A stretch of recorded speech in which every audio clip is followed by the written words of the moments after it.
estamos mais uma vez aqui para mais uma videoaula, e antes de nós começarmos a nossa videoaula, eu gostaria de atender o pedido de uma amada irmã lá do Maranhão, que pediu que divulgássemos aqui o grupo do qual eu faço parte, para a glória do Senhor Jesus Cristo.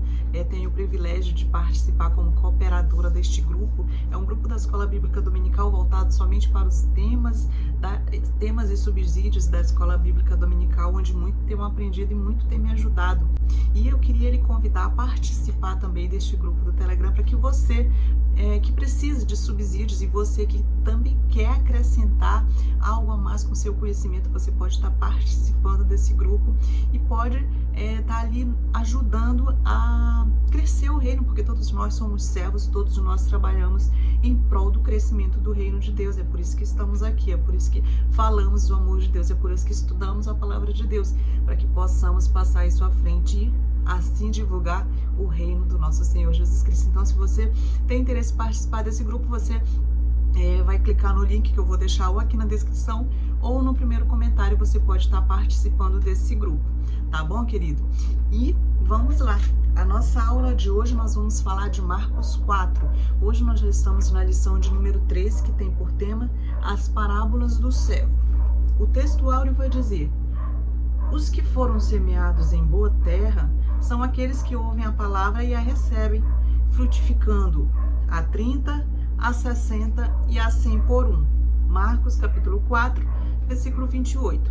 A verdade prática vai dizer: fomos chamados para frutificar abundantemente no reino de Deus. E o autor da revista, ele vai começar nos informando que o livro de Marcos, ele vai conter 6 parábolas. E dessas 6 parábolas que constam lá, hoje nós estudaremos 4 delas que constam aqui no capítulo 4 de Marcos. Lembrando que parábola é uma história que nos ajuda, ela vai nos ajudar a entender a realidade. Então, nós podemos extrair dessa história, nós podemos extrair dessa parábola as verdades que o Espírito Santo vai nos ajudando a compreender. E a partir do momento que o Espírito Santo vai nos ajudando a compreender e que nos dá essa compreensão, nós vamos começar a aplicar essas verdades na nossa vida. Então, parábola significa colocar ao lado, ou seja, colocar ao lado para comparar, justamente para fazer um comparativo. Então, Jesus está usando aqui a ilustração de quê? A ilustração de um campo, de uma semente, de um semeador, de um agricultor, né? Para colocar uma realidade facilitada para que o povo venha compreender de forma melhor aquilo que ele quer explicar. No caso, ele está passando aqui, normalmente, quando a gente vê uma parábola, normalmente Jesus está falando a respeito do reino de Deus. Então, ele está tentando facilitar o entendimento daquelas pessoas que têm uma noção de reino desse mundo. Ela imagina as coisas desse mundo, mas aí ele quer explicar de forma que seja mais fácil a pessoa compreender aquela realidade do reino de Deus, uma realidade espiritual. E era assim que Jesus ensinava as pessoas naquele tempo. Jesus ensinava muito usando justamente essas histórias em forma de parábolas para facilitar, e ele usou cenas muito conhecidas, cenas que eram conhecidas do povo daquela época, para ajudar nesse entendimento, para explicar justamente muitas verdades espirituais.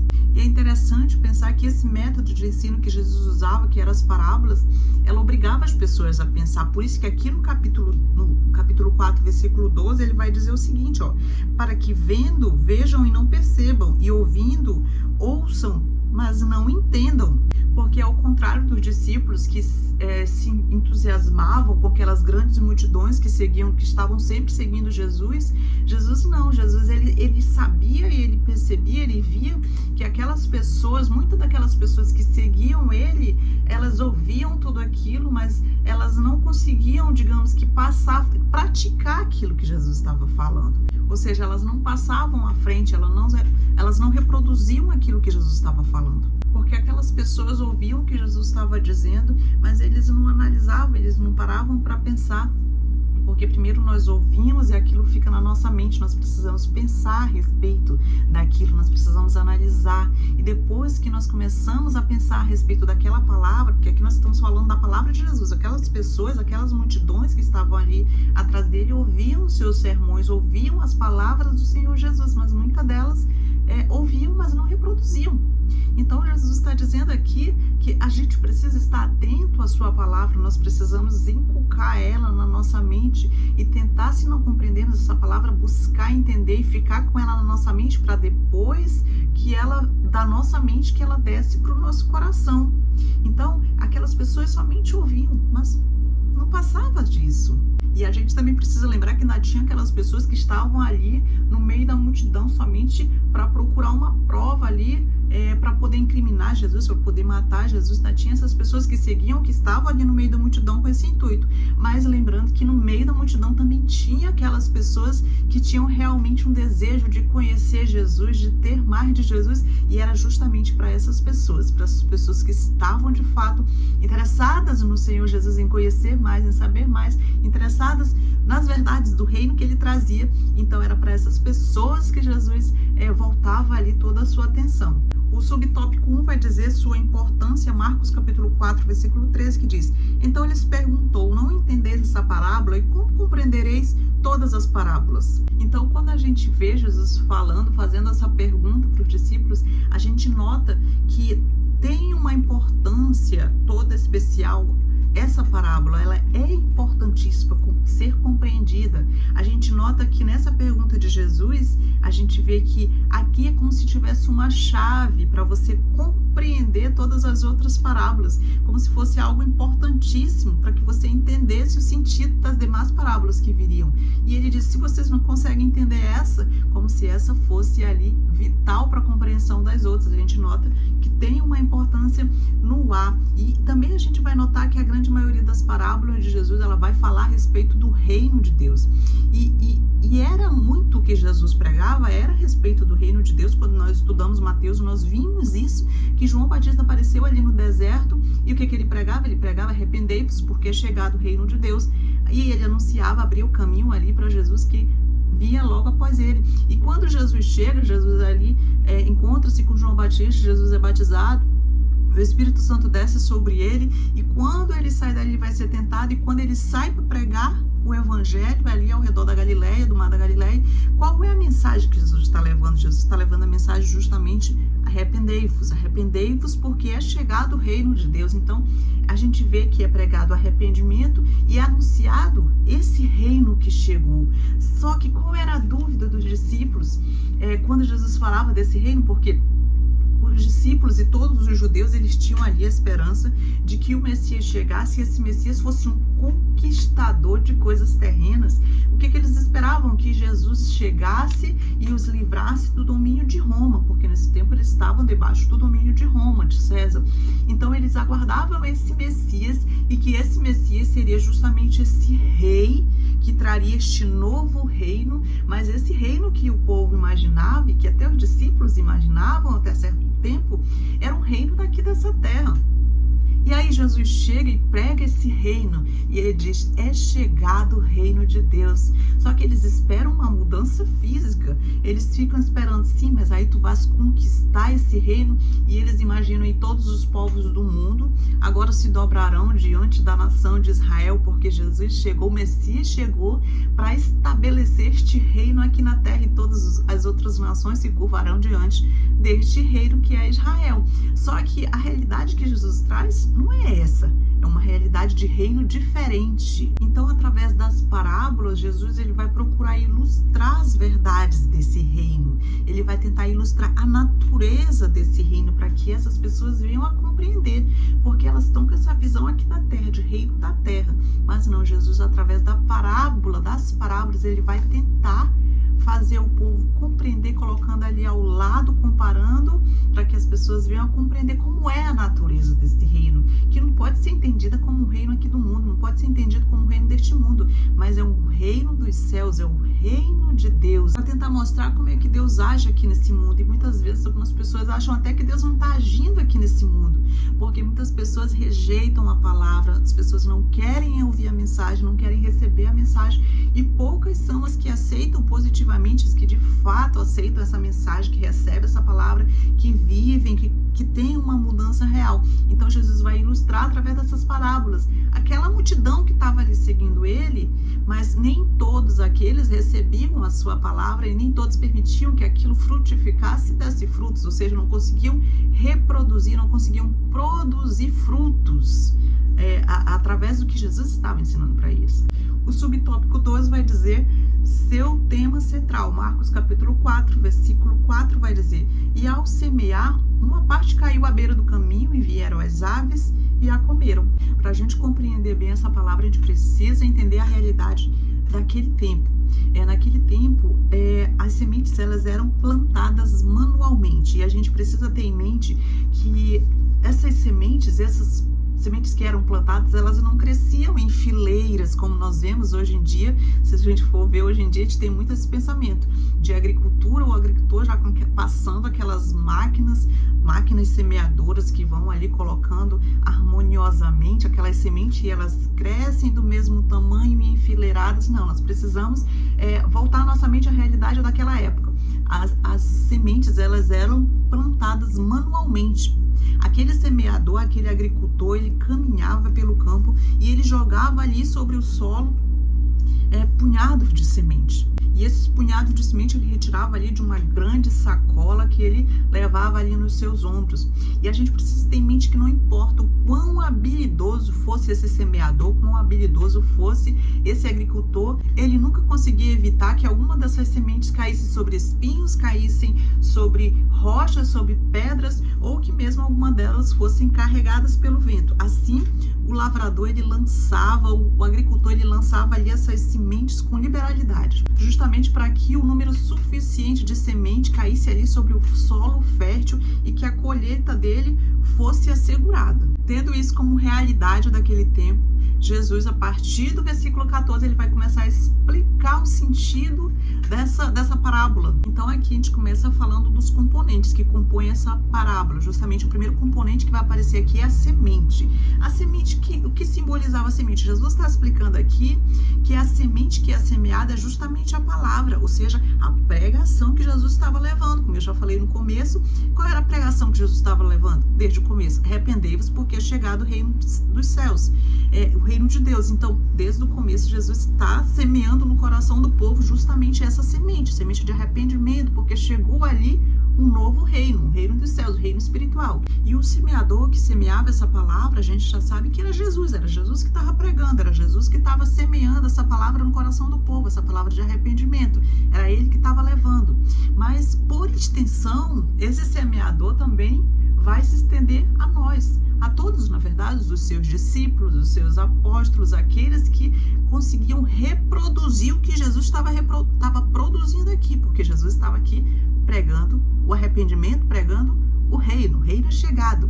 E aí os discípulos que ouviram futuramente, eles foram reproduzir isso que Jesus estava pregando. Então, o semeador é inicialmente Jesus aqui nessa parábola, mas vai se estender a todos os outros que vão continuar levando essa semente, que vão continuar semeando.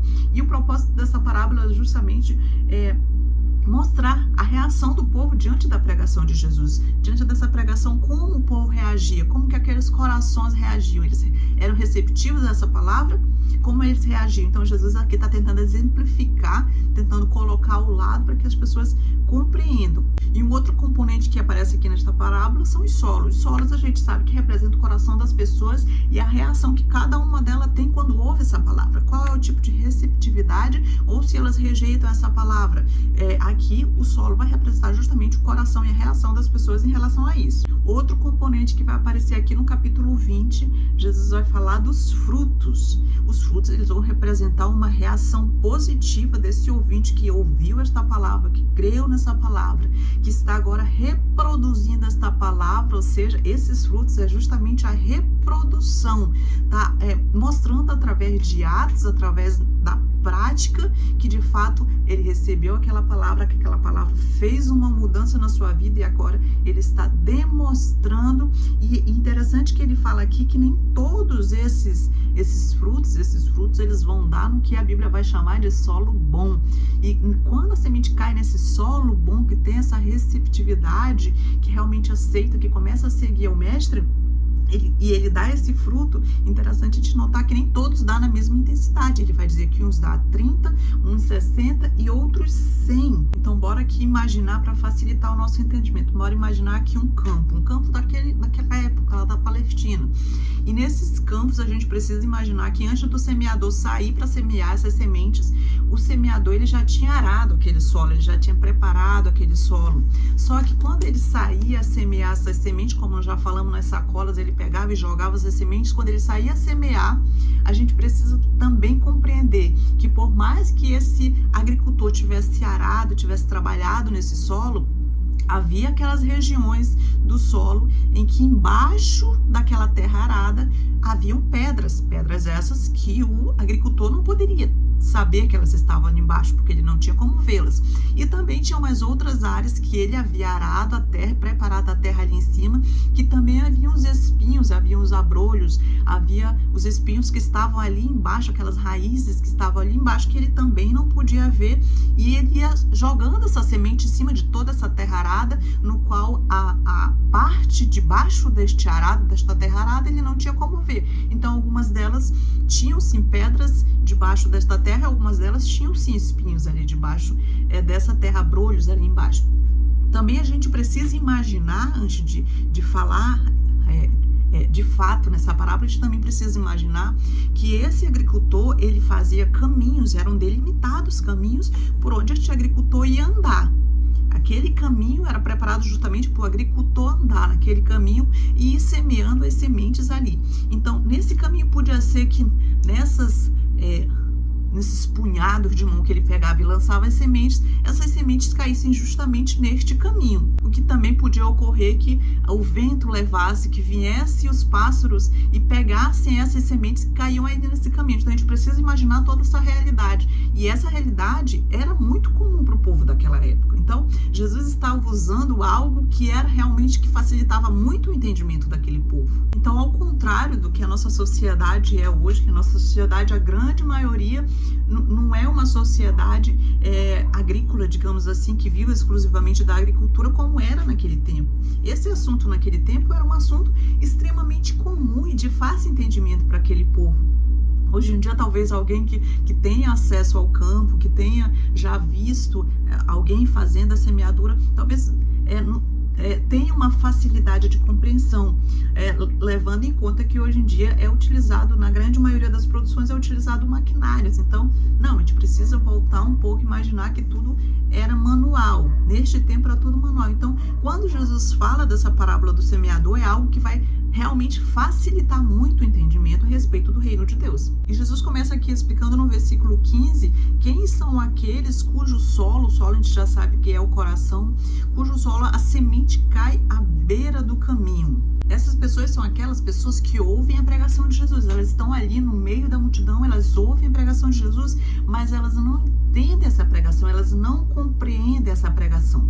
Então aqui essa semente que aparece como se estivesse no solo, parece como se estivesse no coração dessas pessoas, a palavra, é quando essas pessoas estão ouvindo ali a palavra, a semente está sendo lançada naqueles corações, naquele solo. Só que a semelhança às aves do céu, que aparecem ali para roubar aquela semente, Jesus vai explicar que seria, na verdade, Satanás quando vem e rouba esta palavra do coração daquela pessoa. Veja bem, aquelas pessoas estavam ali no meio daquela multidão ouvindo as palavras de Jesus e elas ouviam, mas não conseguiam compreender aquela palavra, ou porque não se esforçavam, ou porque não tinham interesse mesmo, o motivo não se sabe. Elas estavam de repente ali, mas com a cabeça no outro lugar, preocupada com outras coisas, com as coisas desse mundo. Certo é que elas não entendiam aquela palavra.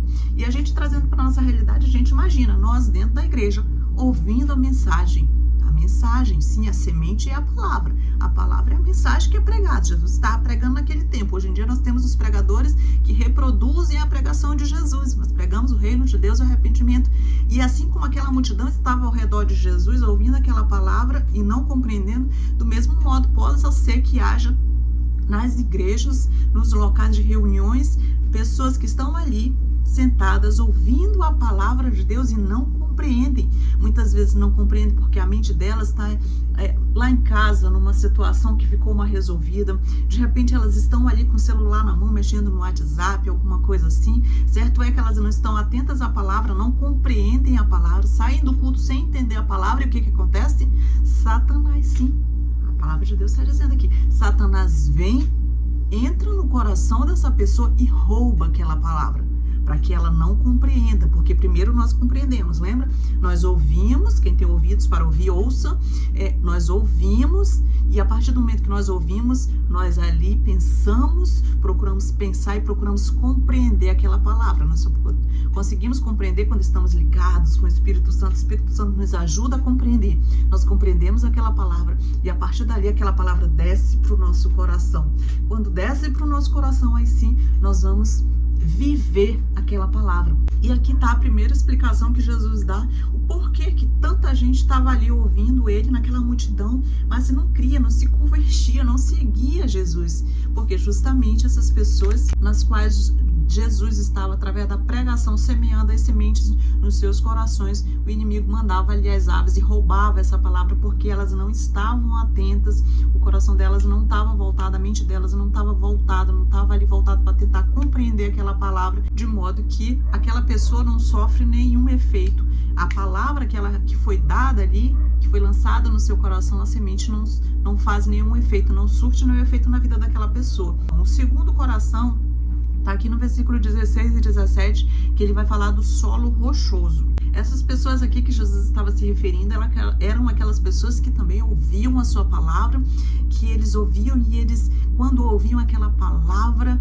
eles diziam, realmente esse é o Messias, está aqui o homem que nós estávamos esperando, que foi profetizado em todo o Antigo Testamento, aqui está, esse de fato é o Messias, chegou, eles creem naquela palavra, eles recebem aquela palavra, eles se empolgam e eles querem logo se batizar e eles estão animados ali.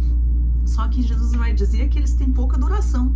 Por isso é semelhante a esta semente que é lançada ali naquela terra que por cima está toda arada, está adubada. Então ela cai ali naquela terra adubada e ela logo começa a crescer. Só que aí o que acontece? Quando ela vai procurar grudar as suas raízes nas profundezas para buscar água ali, para ela poder crescer e ficar viçosa, quando ela vai descendo, ela depara com rochas, porque aquela é uma terra rasa, aquela terra que está adubada ali por cima, ela é rasa, mas na camada de baixo ela está cheia de rochas. Então essa semente ela topa nessa rocha e ela não consegue passar para poder buscar água nas profundezas. Então logo ela morre, e logo ela morre porque logo sai o sol, e como ela não tem raiz, ela se seca. E aqui o sol que aparece e faz essa semente morrer, Jesus vai explicar aqui que esse sol justamente é o sol da provação, é o sol da dificuldade. Essas pessoas ali aceitam Jesus, elas seguem, começam a seguir Jesus, mas logo vem o sol da dificuldade, o sol das provações. Aí essa pessoa vai lá em Lucas 9:23, e ela descobre o seguinte, e dizia a todos, se alguém quer vir após mim, negue-se a si mesmo, tome a cada dia a sua cruz e siga-me. Quando elas veem esse preço do discipulado, que aí elas começam a murchar, porque aí Jesus fala para ela, olha, você tem que negar a si mesmo, você tem que negar os seus desejos, você tem que negar a carne, você tem que recusar o pecado e dizer sim para Deus. E elas começam a se escandalizar. Aí essas pessoas que estavam empolgadas naquela multidão, dizendo, eu vou seguir Jesus, onde quer que ele vai eu irei, farei tudo que ele mandar. E Jesus começa a falar, lá em Mateus 10:37, ele diz o seguinte, quem ama o pai ou a mãe mais do que a mim não é digno de mim, e quem ama o filho ou a filha mais do que a mim não é digno de mim. Então eles se escandalizam com essas palavras, eles não conseguem compreender que é quando topa ali no solo, eles não conseguem aprofundar suas raízes a ponto delas chegarem lá nas águas, nas profundezas, e chegar na água e ganhar força e crescer e ser viçosa, que é justamente as pedras que estão ali entre aquela terra fofa e entre as águas. Então o sol vem e elas secam e morrem. E na nossa atualidade nós temos muitas pessoas, nós encontramos muitas pessoas assim, que elas aceitam Jesus, elas estão ali empolgadas, dizendo, sim, eu quero seguir Jesus.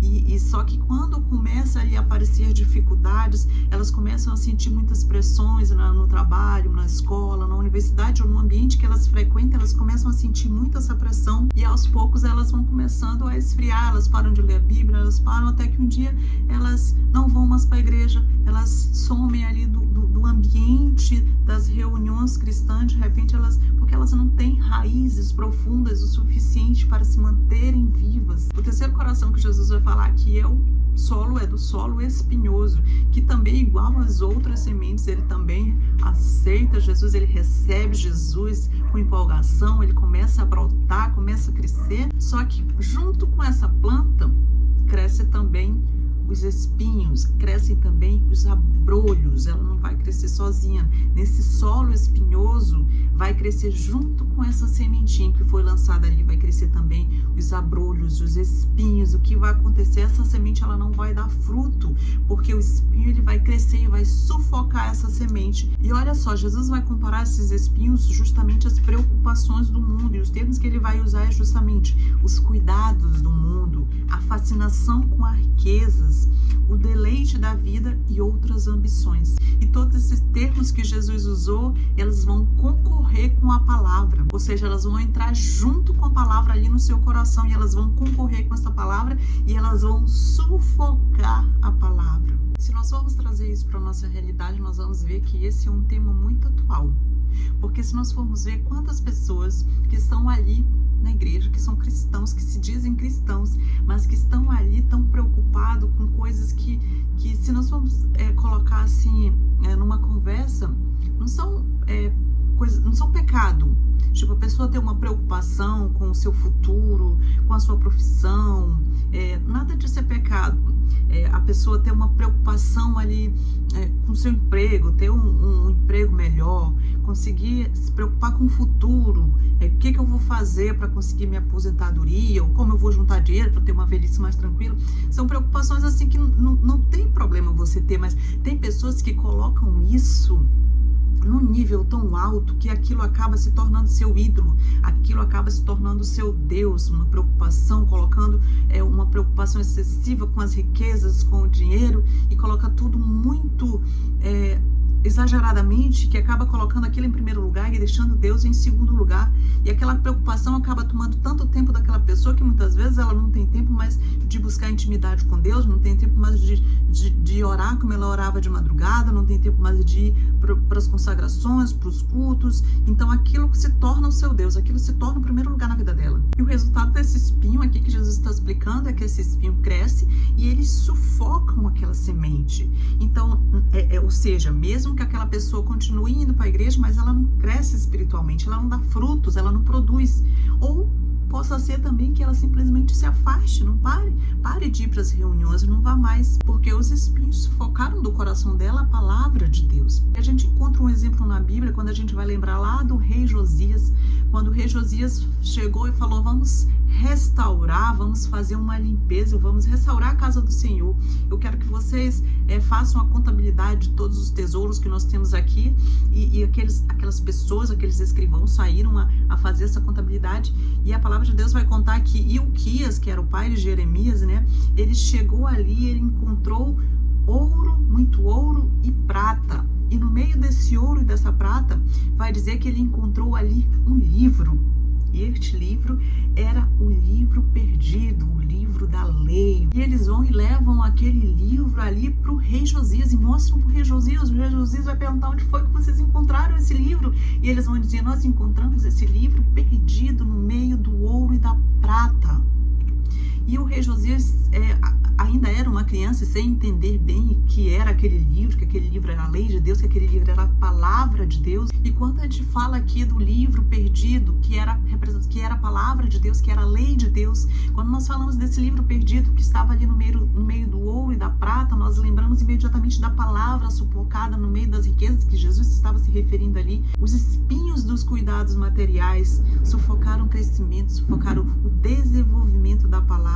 E o escrivão ali, ele começa a ler aquele livro, era um livro enorme, um rolo enorme, contendo todas as leis de Deus, era a palavra de Deus. E ele começa a ler, ele lê tudo para o rei Josias, e quando termina, o rei Josias está lançado no chão aos seus pés, com as suas vestes rasgadas e chorando, porque o escrivão começa a ler aquele livro e ele vai dizer: se guardardes os meus mandamentos, se obedecerdes a minha palavra, as minhas bênçãos estarão sobre você e sobre sua família. Mas se você rejeitar as palavras deste livro, as maldições que constam nesse livro vão cair sobre vós. Então o rei Josias imediatamente ele quer que alguém interprete as palavras daquele livro, e ele busca os sacerdotes, e eles buscam todas as pessoas, os escribas ali, pede que interprete, e ninguém consegue interpretar. E aí Ilquias, que era o pai de Jeremias, ele vai dizer, olha, tem uma profetisa chamada Hulda, que ela vai conseguir te ajudar. E ele vai e leva este livro, o livro perdido, o livro que estava perdido no meio do ouro da prata, ele leva até Hulda, e quando chega lá na casa de Hulda, porque Hulda não era uma pessoa rica, Hulda morava lá no meio daquelas pessoas mais humildes, era lá na cidade baixa, ela era humilde, e quando ele chega, que ele bate na porta de Hulda, Hulda já está de pé e diz, eis que o Senhor te diz, arrependei-vos e voltai à prática da palavra. E ali acontece um grande avivamento, como nós conhecemos a história. Uma mensagem, a palavra, uma mensagem que ele entendeu, gerou a 30, a 60 e a 100. Porque para você começar a reproduzir ali o que Jesus estava produzindo, ou seja, para você começar a praticar as coisas que Jesus estava ensinando, a pessoa precisava primeiro entender para poder produzir a 30, a 60, a 100. O que importa é produzir, não importa quanto se produz, o importante é produzir. Se você entende a palavra, ela vai descer para o seu coração e aquilo vai fazer efeito na sua vida, você vai começar a reproduzir aquilo que você aprendeu através da palavra. É a palavra que muda, é a palavra que transforma. E com isso Jesus ele queria ali explicar por que tanta gente tinha abandonado ele, porque tanta gente tinha deixado achando que aquela palavra era pesada demais para ele, porque a maioria não acreditava nele. Aqui ele está dando essa explicação. Mas temos uma boa notícia aqui no versículo 20, ele vai falar da boa terra. E esta boa terra é aquele coração que está ali, que também como os outros, ele ouve a palavra, ele recebe a palavra, ele compreende a palavra. Olha a importância de nós entendermos a palavra, de nós compreendermos a palavra. Quando nós estivermos lá nas nossas reuniões, ouvindo a palavra, a sua mente esteja voltada para compreender. Eu preciso entender esta palavra, porque se eu não entender, o inimigo vai entrar no meu coração e vai roubar essa palavra, para que ela não surta efeito na minha vida. Então, precisamos estar atento à palavra, precisamos buscar entender a palavra, estar ligados, conectados com Deus e com o Espírito Santo, para que Ele nos ajude a entender aquela palavra, para que o inimigo não roube ela do nosso coração, porque se nós entendermos, ele vai descer para o nosso coração, e a partir daí nós vamos praticar. Então, essa boa terra é justamente essa onde a semente cai, e ela ali ela germina, e ela vai dar fruto. E esse fruto ele vai variar nessas pessoas, as mesmas pessoas que entenderam, as mesmas pessoas que aceitaram, que compreenderam aquela palavra. Tem uma variação dos frutos, porque algumas vão produzir a 30, a 60 ou a 100, tudo isso por uma palavra que elas compreenderam. Porque de uma semente que germina, que cresce, que enraiza, que busca ali nas profundezas das águas para nutri-la, que vai crescer e que o calor do sol não vai matá-la, porque suas raízes estão nas águas, nos ribeiros ali abaixo dos lençóis. Então essa semente ela vai crescer. De uma única semente ela pode dar 30 frutos, 60 frutos, 100 frutos, de uma semente que germinou, de uma semente que caiu em solo, que entendeu a palavra, que compreendeu a palavra, que mastigou aquela palavra e desceu para o seu coração. O tópico 3 vai dizer uma aula prática, o subtópico 1 vai dizer o cenário da aula. Marcos capítulo 4, versículo 35 vai dizer, naquele dia, sendo já tarde, disse-lhe Jesus, passemos para a outra margem. Aqui o autor da revista vai falar justamente desse cenário, do cenário dessa instrução, dessa didática que que Jesus vai fazer ali com os seus discípulos. E quando ele fala aqui, passemos para outra margem, aqui nós vamos entender que eles estavam atravessando o Mar da Galileia. O Mar da Galileia nós já sabemos, já falamos na aula anterior, que ele era conhecido naquela época, sim, por todos como Mar da Galileia, mas ele não era um mar, ele era um lago muito grande. E esse lago ele era encurralado por montanhas. De um lado, as montanhas da Galileia, e do outro lado, as montanhas de Golã. E esses ventos, muitas vezes encurralados por esses montes, eles podem se transformar num dia de céu azul para uma grande tempestade. E é justamente nesse ambiente que se dá, ali no Mar da Galileia, esse ambiente que era tão familiar para os seus discípulos, né? Que era como se fosse ali o terreno, o quintal das suas casas, era um lugar muito conhecido pelos discípulos, era algo muito familiar, algo muito doméstico para eles. É justamente nesse cenário do Mar da Galileia que eles vão passar por essa situação dramática, digamos assim.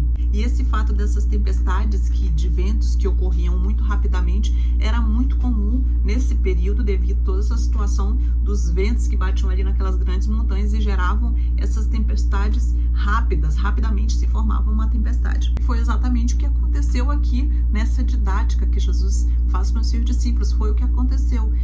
Começou ali de repente uma grande tempestade, e muitas vezes na nossa vida é exatamente assim.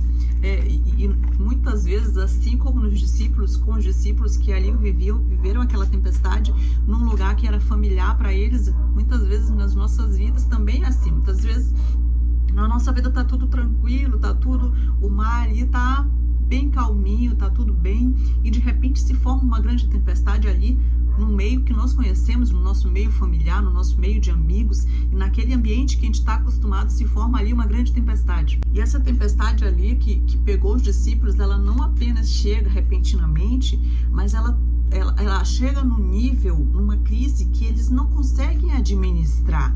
Não consegue, porque a gente precisa também lembrar que esses discípulos, muitos deles eram pescadores e eram acostumados a lidar com tempestades repentinas, eram acostumados justamente com essas tempestades que ocorriam ali no Mar da Galileia. Então eles tinham experiência nisso, não eram pessoas inexperientes no mar, não, eles eram acostumados ali com essas tempestades, e eles usam toda a experiência deles, eles usam tudo que eles têm em favor deles, todo o conhecimento que eles são acostumados a lidar com isso, então eles usam tudo que eles possuem ali de experiência, e mesmo assim aquela tempestade começa a chegar num ponto que eles acham que vão naufragar, que eles não conseguem mais com suas forças, com seu conhecimento, não conseguem mais administrar aquele barco de forma que ele não venha naufragar. E nas nossas vidas muitas vezes é assim. Muitas vezes nós estamos num ambiente que nós somos acostumados, que nós somos familiarizados, que é o nosso ambiente ali de convívio, e a tempestade se inicia ali, é repentina e é incontrolável. E muitas vezes nós fazemos como aqueles discípulos, nós usamos toda a nossa experiência, nós usamos todo o nosso conhecimento, e nós oramos, nós jejuamos, e nós fazemos tudo que está ao nosso alcance, e nós tudo que nós podemos fazer, toda a experiência que temos naquilo nós usamos, e mesmo assim não se resolve, assim como aconteceu ali com aqueles discípulos. Mas assim como aquela tempestade não estava fora do controle do nosso Senhor, também as tempestades que vêm, as provações que vêm na nossa vida, também estão todas sob o controle do nosso Senhor Jesus Cristo. Nós precisamos crer, e essas tempestades, elas são pedagógicas, sim.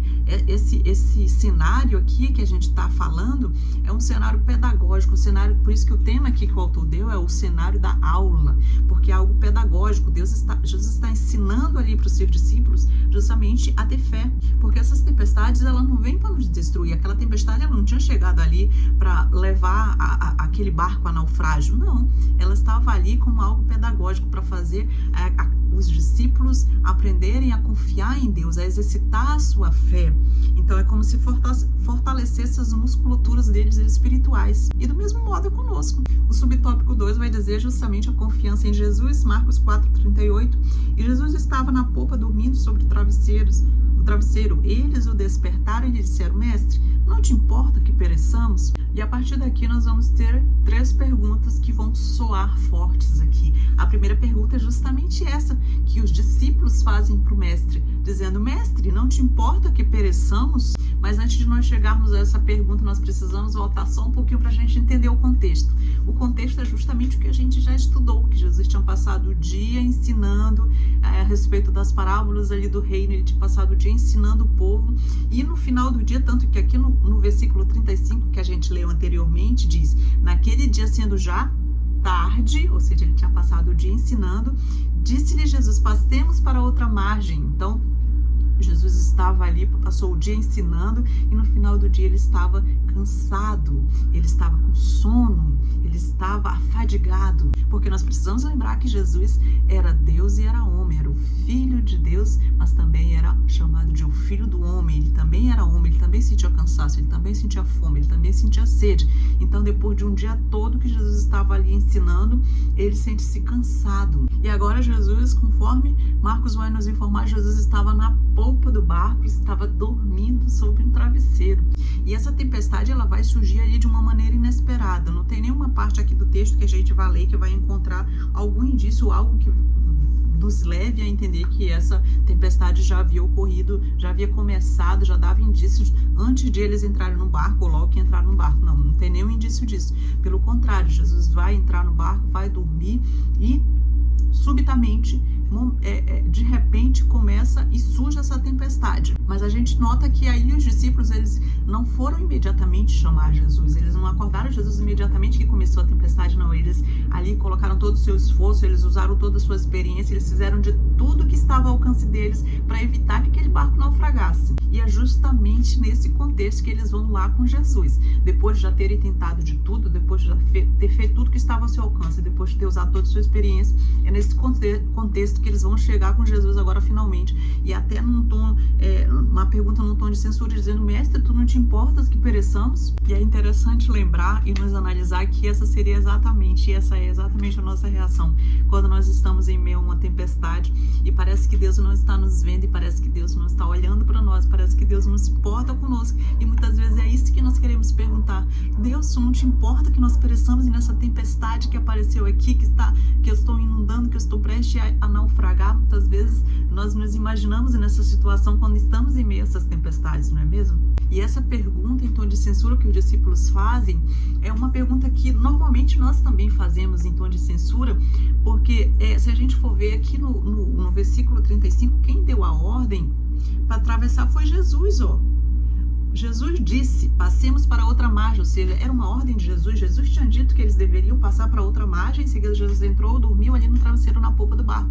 Então, os discípulos estavam justamente obedecendo o que Jesus havia mandado, porque o normal, nós como humanos pensamos isso: se eu estou obedecendo, se eu estou fazendo o que Jesus mandou, se eu estou seguindo a sua ordem, então por que uma tempestade está me acometendo? Se eu estou fazendo a obra de Deus, se eu estou cooperando para o reino, por que eu estou passando por essa tempestade? Por que eu estou passando por esse momento difícil? Porque uma coisa é você imaginar que você está fazendo algo errado, que você está desobedecendo a Deus, que Deus mandou você ir para um lugar, que Deus mandou você fazer algo, assim como foi com o profeta Jonas, que mandou ele ir para um lugar e ele estava justamente indo para outro lado. Aí a tempestade veio ao encontro dele e arrastou ele para onde Deus tinha mandado. Então aí você entende, né? Sua mente humana entende. Mas quando você está fazendo a vontade de Deus, quando você está dentro do centro da vontade de Deus, você está obedecendo exatamente o que Ele mandou, atravessa para o outro lado, os discípulos estão obedecendo. E por que essa tempestade está ocorrendo? Então, essa pergunta em tom de censura é mais ou menos por conta disso. Como se ele dissesse: se nós estamos obedecendo o que o Senhor mandou, atravessar para ir para outra margem, por que essa tempestade está nos ocasionando? E por que tu estás aí a dormir? Parece que tu não te importa conosco. Será que tu não te importa que pereçamos? Né? Nesse contexto aí. E é interessante notar que na hora da tempestade mais violenta, quando ele já não tinha mais nada o que fazer, a gente olha e vê Jesus dormindo. E é justamente nessa hora da tempestade que nós estamos enfrentando, quando nós nos deparamos com o silêncio de Deus. É nesse momento que nós damos tanta atenção para o barulho que a tempestade está fazendo, que nós não paramos um pouco e pensamos em Deus, que mesmo que Ele esteja em silêncio, naquele momento, naquela situação difícil, mas mesmo assim Ele não nos deixa, Ele não nos abandona, Ele está conosco. Ele está ali, aquilo de repente é como se fosse uma aula, é algo pedagógico para nos fortalecer, para nos fazer crescer. Por isso devemos perguntar nos momentos das tempestades: Senhor, o que tu queres me ensinar, Senhor? Me mostra, abre os meus olhos espirituais para que eu possa ver, eu possa compreender, eu possa viver a tua vontade. E o subtópico 3 vai dizer o poder de Jesus. Está lá em Marcos capítulo 4, versículo 39, vai dizer: e ele, despertando, repreendeu o vento e disse ao mar: acalma-te, emudece. O vento se aquietou e fez-se grande bonança. Porque nas grandes tempestades, pode prestar atenção, pode se analisar como eu me analisei quando eu vi esse estudo. Eu pensei, nós sempre colocamos todas as nossas experiências quando estamos nas grandes tempestades. Eu uso toda a minha experiência, eu uso tudo que eu já aprendi, eu uso todos os recursos que eu tenho, eu uso para passar aquela tempestade. Mas justamente isso, quando acaba todos os recursos que você olha, você só pode recorrer para Jesus, você só pode recorrer para Deus. E é justamente muitas vezes isso que ele quer nos ensinar, que quando acaba todos os nossos recursos, quando tudo parece acabado, quando parece que vamos naufragar, Ele continua lá. mesmo em silêncio. Nós é que falamos demais e não paramos para ouvi-lo. Por isso que muitas vezes ele fica tanto tempo em silêncio, porque nós não paramos para ouvir a voz de Deus. E é por isso que Jesus agora ele vai fazer a segunda pergunta, que ele diz: por que sois assim tão tímidos? Como é que não tendes fé? Ou seja, os discípulos tinham chegado ali no extremo que a força deles tinha acabado, que os recursos deles tinham acabado, que a experiência deles tinha acabado, que nada estava ajudando. Ou seja, acabou todas as minhas forças, eu não consigo mais fazer nada de mim mesmo. Eles tinham agora que recorrer a Deus, eles tinham que usar a sua fé. Então Jesus vai lá, primeiro Jesus fala com os discípulos, acalma os discípulos e depois ele vai e acalma a tempestade. E note que depois desse acontecimento, depois desse fato, lá no versículo 41 surge a terceira pergunta. E a terceira pergunta é esta: quem é este? A terceira pergunta é dos discípulos. Quem é este que até o vento e o mar lhe obedecem? Aqui Jesus ele vai mostrar, justamente demonstrar o seu poder sobre as leis da natureza. E ele vai ensinar que nós não precisamos ter medo, nós precisamos ter fé. Quando acaba todas as nossas forças, quando acaba todos os nossos recursos, nós precisamos ter fé, recorrer a Jesus, que ele sim é todo poderoso e pode todas as coisas e pode mudar a nossa situação. E o resultado disso, quando Jesus acalmou a tempestade, o que restou, o resultado foi justamente a admiração dos discípulos. E o que era medo agora se transformou num temor de reverência. E é justamente: quem é este? É a pergunta que os discípulos fazem. Este é justamente aquele que, conforme nós estudamos agora, nós acabamos de estudar no livro de Levítico, está muito claro na nossa mente, está muito fresquinho na nossa mente, que este é justamente aquele que era representado por todos os rituais do culto judaico, todos os ritos, todos os sacrifícios, todas as festas judaicas, conforme nós estudamos, elas apontavam para ele. Tudo isso era a sombra da realidade, que é o próprio Jesus. Glorificado seja o nome do nosso Senhor Jesus Cristo. E assim nós ficamos por aqui, mais uma videoaula. Não esqueçam de compartilhar esse vídeo se vocês puderem. Inscrevam-se no canal. Ajudem a compartilhar, ajudem a divulgar este vídeo, que nós possamos alcançar mais pessoas. E não esqueça de pedir a ajuda do Doce Espírito Santo toda vez que for lecionar, porque ele certamente vai nos ajudar, vai lhe ajudar e vai fazer você lembrar de tudo que você estudou, vai trazer à memória tudo aquilo que você aprendeu para você repassar e reproduzir isso que o Senhor Jesus nos ensinou. Fiquem com Deus e até a próxima. Tchau!